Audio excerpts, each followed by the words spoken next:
E aí, pessoal, aula prática 7 de Biogeografia e Transformação da Paisagem. Ela vai ser bem rapidinha e eu vou tratar com vocês de alguns dados climáticos que podem ser utilizados, para a realização de trabalhos. Eu vou sair aqui e vou direto no portal do IBGE. Eu não sei se vocês lembram que nas primeiras aulas, acredito que foi a primeira aula prática que a gente teve, eu ensinei para vocês como abrir shapes no Google Earth Pro para visualização, de alguma área junto com aquele shape que fosse trabalhado, seja ele de bioma ou de clima. Então agora a gente vai abrir esse shape de clima no QGIS para visualizar na cidade de vocês qual o clima predominante. Então aqui vocês têm o link certinho do portal de mapas do IBGE, mas eu vou mandar ele para vocês. Só vir aqui em informações ambientais, climatologia, Brasil, mapa de clima do Brasil, que está escrito PDF, mas quando clicar, vai aparecer aqui o mapa de clima do Brasil em SHP, que é Shapefile, E aí é só clicar que ele vai baixar em formato zip, igual tá aqui. E aí, como tudo que a gente mexe, eu salvei lá na pasta de monitoria, abri uma aula 7, uma de clima, joguei o arquivo aqui para dentro e fiz o extrair aqui. Então, o shape já está aqui pronto para a gente utilizar. E agora, no QGIS, eu só abri um novo projeto, porque eu queria mostrar para vocês, mas vocês já sabem todo aquele processo, se quiserem aproveitar o layout, se quiserem fazer um mapa de clima utilizando essa base de dados do IBGE. E aí, eu vou só achar a pasta aqui dentro para jogar. Monitoria, O7, clima.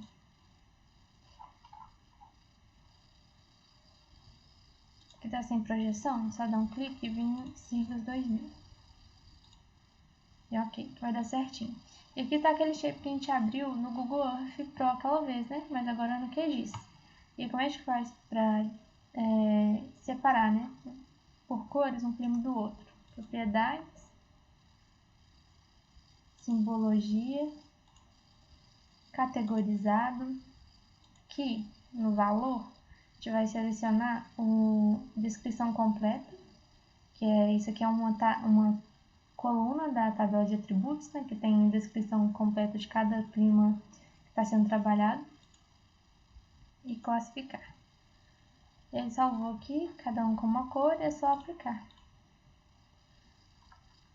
E agora a gente pode ver o município que está trabalhando, como é que ele está, Que clima que ele está classificado de acordo com esse shapefile. Viçosa, então, está dividido em 2 climas. Vou dar 2 cliques. Preenchimento simples, ao invés de sólido, vou colocar sem pincel, que aí vai ficar só a borda, Eu vou colocar ali uma cor mais visível, como vermelho. Aqui a gente vê que Viçosa está com 2 climas diferentes, certo? E aí, para a gente ver quais climas são esses, só vir nesse íconezinho de informação.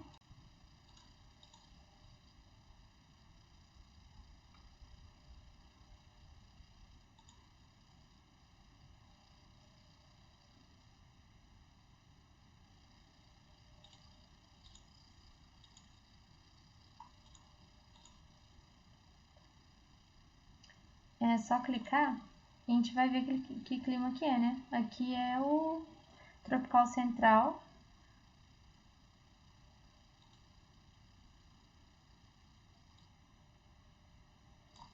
Tropical central, mesotérmico brando, com média entre 10 e 15 graus Celsius, úmido de 1 a 2 meses secos.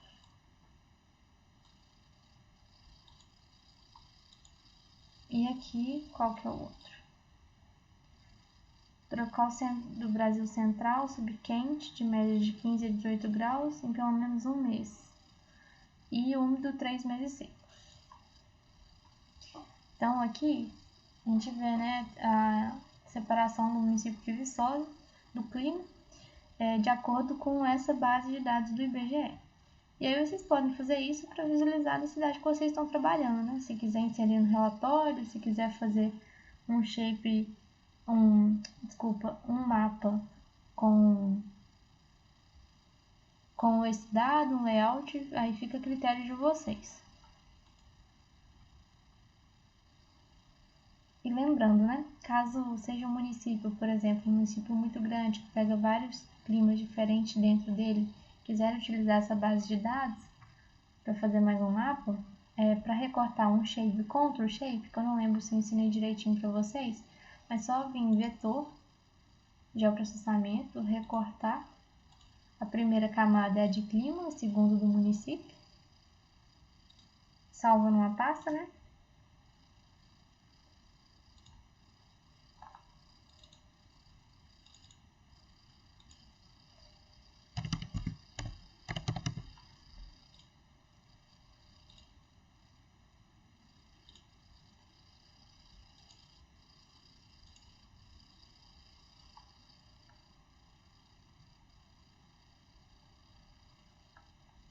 Bom, para Viçosa não ficou muito legal, né? Por causa da generalização dos dados, ficou esse traço mais grosseiro, né?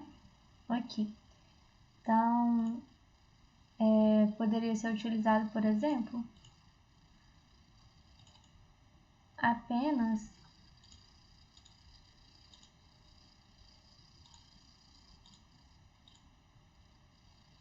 dessa forma, e aí vocês colocam uma cor diferente nesse tipo de clima, e nesse aqui algo mais harmônico, e poderia fazer um mapa com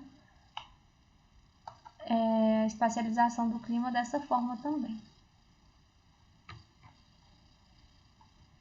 Mas é isso, aqui seria só para mostrar para vocês como utilizar esse shape no QGIS para identificar, né?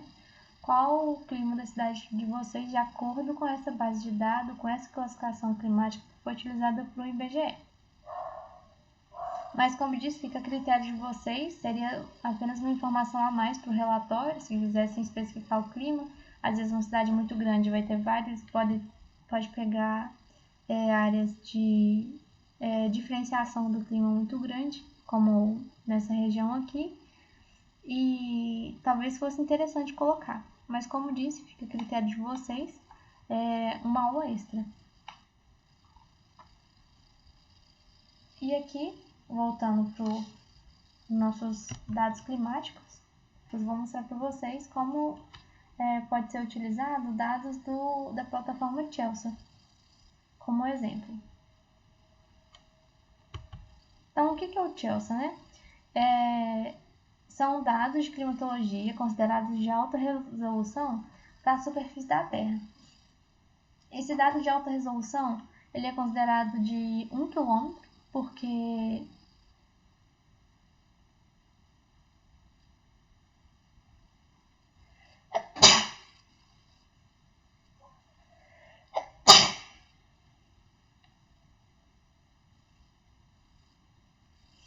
então, pessoal, esse aqui Então, o que é o Chelsea? Chelsea é uma plataforma que armazena dados de climatologia, de temperatura média do ar e temperatura e precipitação mensal.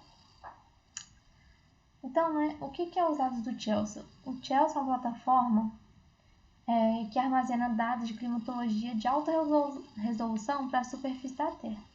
E que dados são esses, né? São dados que eles são disponibilizados em formato raster, aqueles que a gente já está acostumado a trabalhar, e ele possui, né, média de temperatura do ar e média de precipitação mensal dos anos de 1979 e 2013. Então, esse dado ele é comumente utilizado para trabalhar, por exemplo, em classificação climática, porque, como vocês estão lembrados, o clima é considerado um período de 30 anos, esse dado ultrapassa, né? Essa média ultrapassa e ele pode ser utilizado para a realização dessas classificações. Agora eu vou mostrar para vocês. Vou disponibilizar o link para vocês também.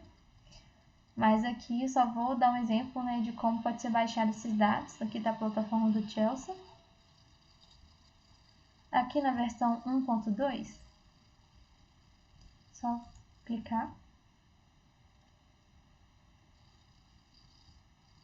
Já vai abrir nessa parte para download, só vir em climatologia.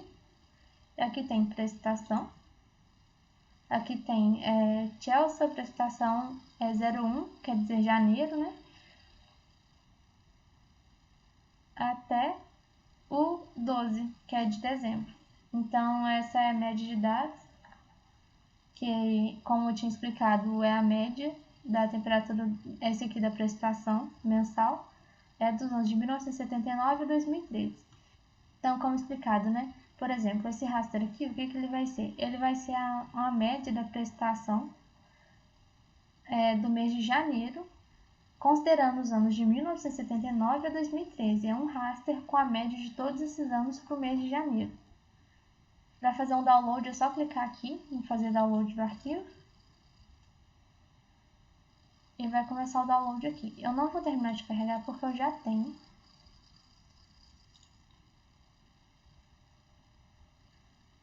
Mas ele vai baixar, assim como as imagens termais, todos aqueles dados que a gente retirou da USGS, é a mesma forma, que eles são raster e esse aqui também. A diferença é que esse aqui é dado para toda a superfície terrestre, então é um dado maior. Mas aqui, por exemplo, quando a gente trabalha com classificação climática, é baixado todos esses dados, né, selecionado todos esses de precipitação, feito download, como também a média de temperatura do ar.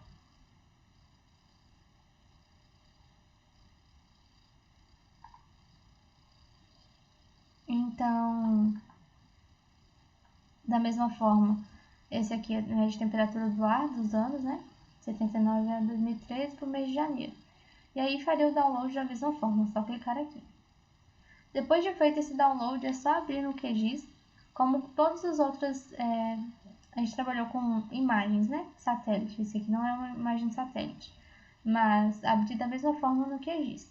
E o que é isso, né? Se não é uma imagem de satélite?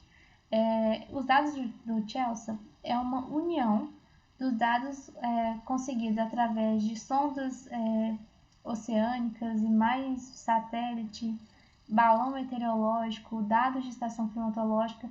É feito um compilado desses dados e são espacializados, o Chelsea, de acordo principalmente com o relevo, cobrindo a superfície terrestre.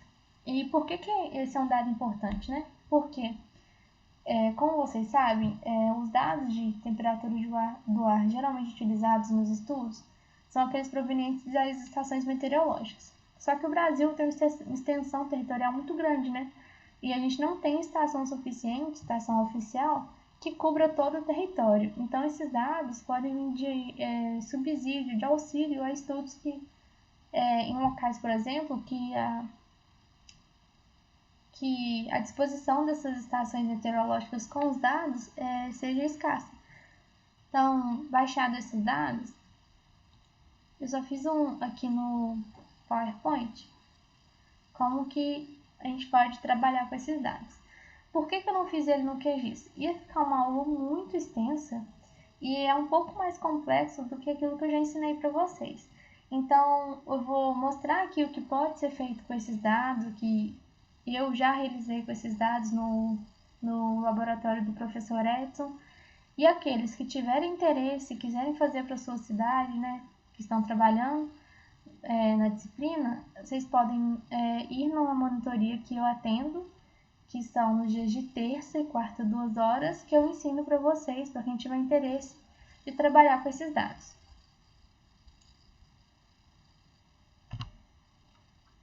Então, aqui. Então, já expliquei para vocês, né, o que é o dado do Chelsea.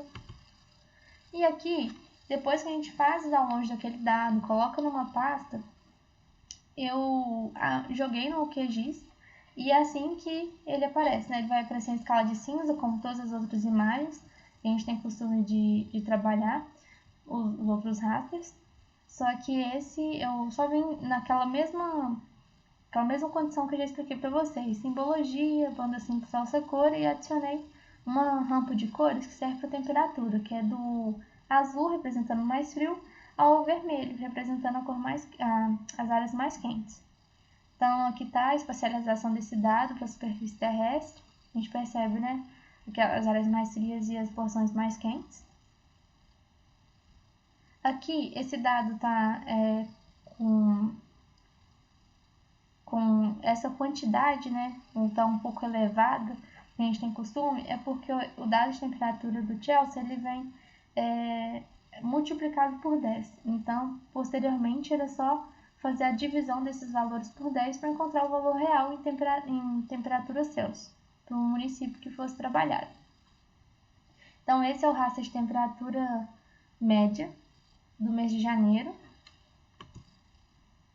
E esse aqui é o raster de precipitação, também do mês de janeiro. Então, a gente vê, né, que principalmente aqui... Opa! Não sei se vocês conseguem ver o meu cursor, mas que as áreas de maior precipitação, né, considerando a superfície terrestre.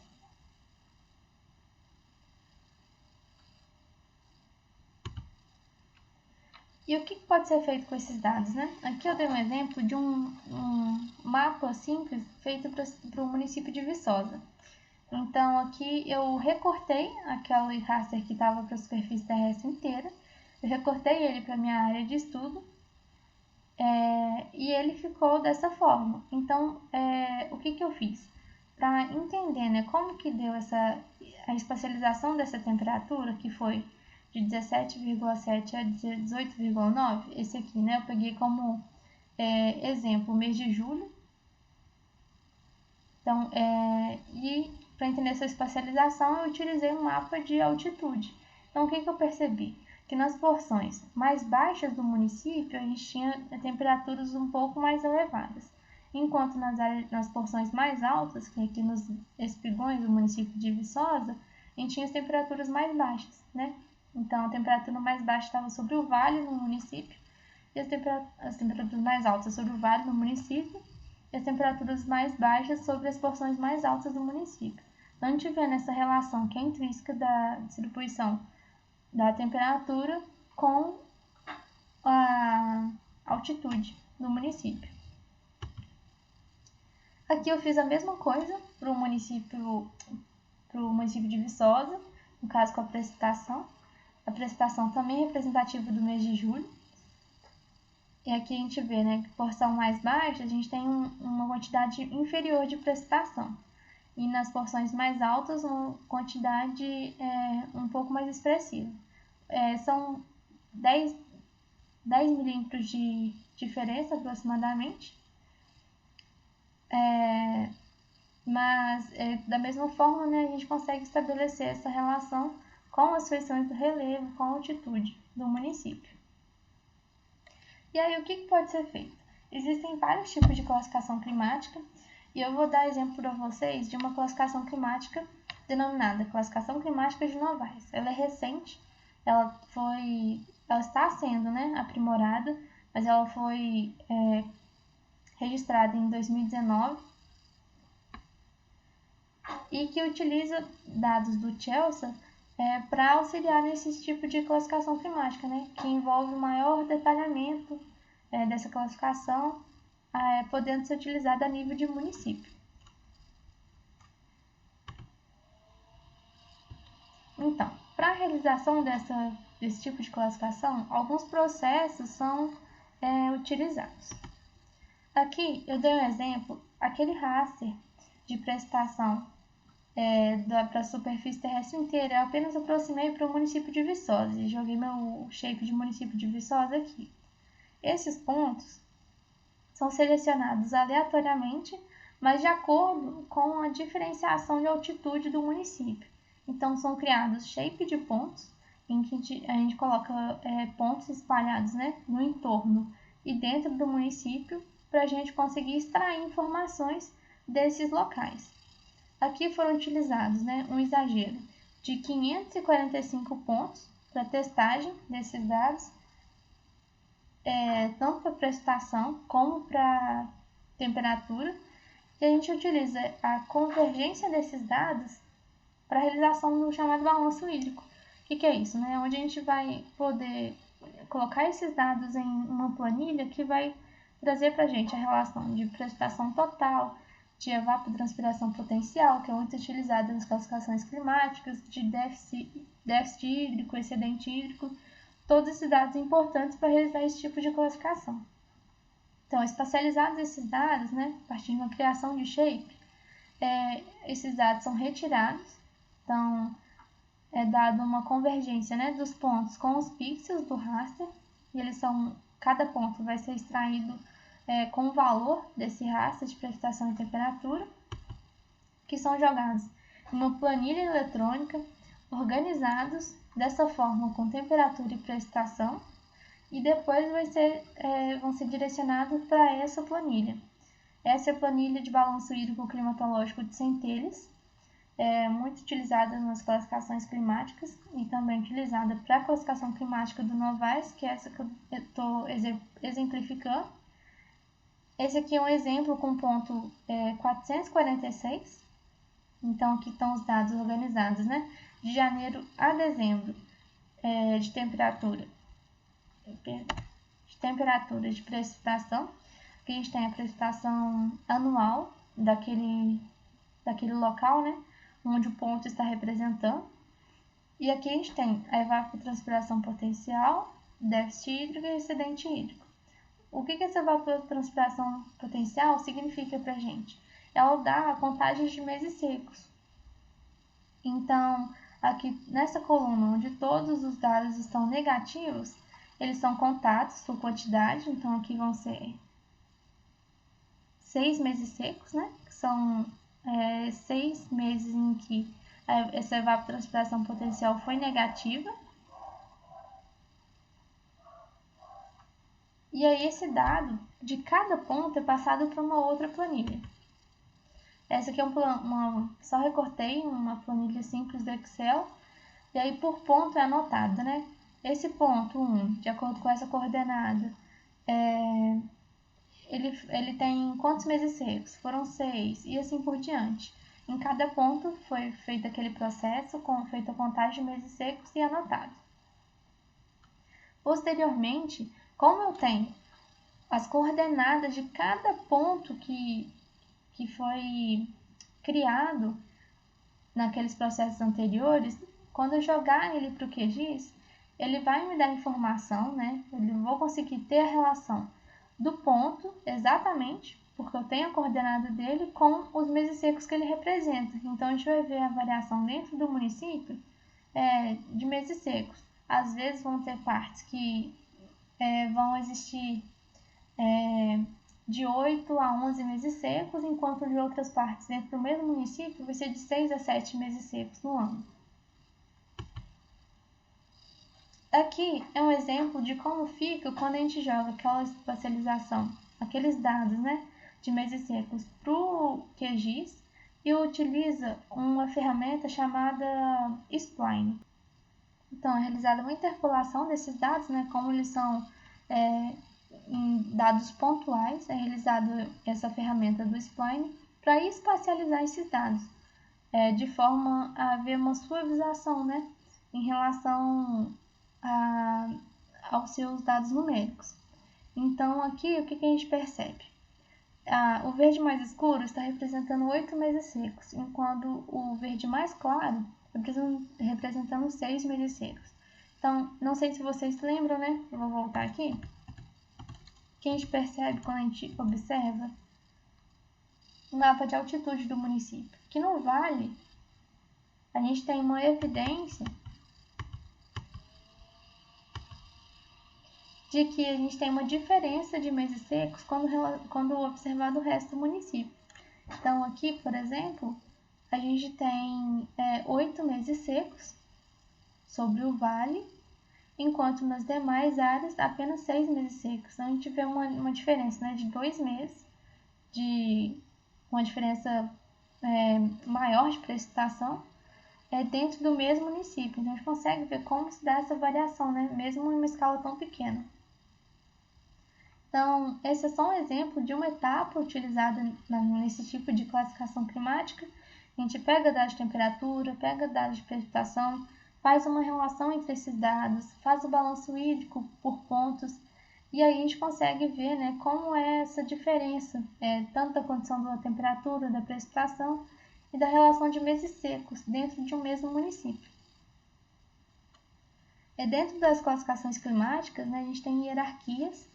No caso da classificação climática de Novaes, que está sendo utilizada no laboratório do professor Edson, vai aprofundando nesse nível de detalhamento. Esse nível aqui está próximo de alcançar o que a gente chama de domínio climático, no caso subdomínio climático, que relaciona a quantidade de meses secos de um município com a sua distribuição da temperatura média do mês mais frio, que é o exemplificado aqui para vocês.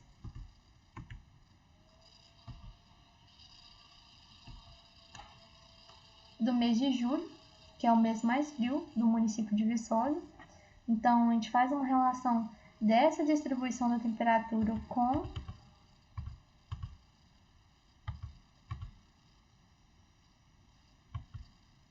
com essa quantidade de meses secos, a espacialização de meses secos, para identificar, né, que domínio climático que existe sobre o município de Viçosa, considerando a sua temperatura e os meses secos.